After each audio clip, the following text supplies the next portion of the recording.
Iran পারমাণবিক কর্মসূচি নিয়ে কোনো ধরনের অতিরিক্ত দাবি মেনে নেবে না বলে জানিয়েছেন দেশটির প্রেসিডেন্ট মাসুদ পেজেশকিয়ান। যুক্তরাষ্ট্রের সঙ্গে আলোচনা পুনরায় শুরুর প্রেক্ষাপটে বুধবার 11 ফেব্রুয়ারি এই মন্তব্য করেন তিনি।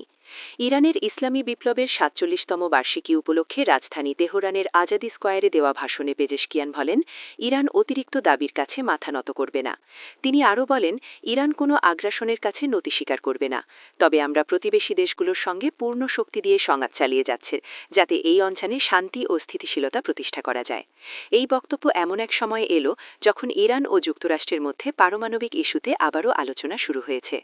এদিকে যুক্তরাষ্ট্রের দাবি পূরণ না হলে ইরানকে খুব কঠিন কিছু করার হুমকি দিয়েছেন মার্কিন প্রেসিডেন্ট ডোনাল্ড ট্রাম্প।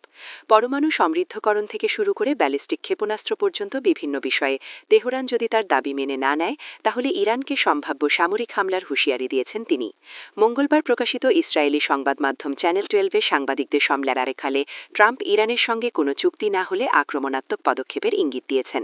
তিনি বলেন, হয় আমরা একটি চুক্তিতে পৌঁছাবো, নয়তো আমাদের খুব কঠোর কিছু করতে হবে। ইরানের নিরাপত্তা প্রধান আলী লারিজানি গত সপ্তাহে যুক্তরাষ্ট্র ও ইরানি কর্মকর্তাদের মধ্যে আলোচনার ফলাফল নিয়ে আলোচনা করার জন্য ওমানের সুলতান হাইথাম বিন তারিক আল সাইদের সঙ্গে সাক্ষাৎ করেছেন।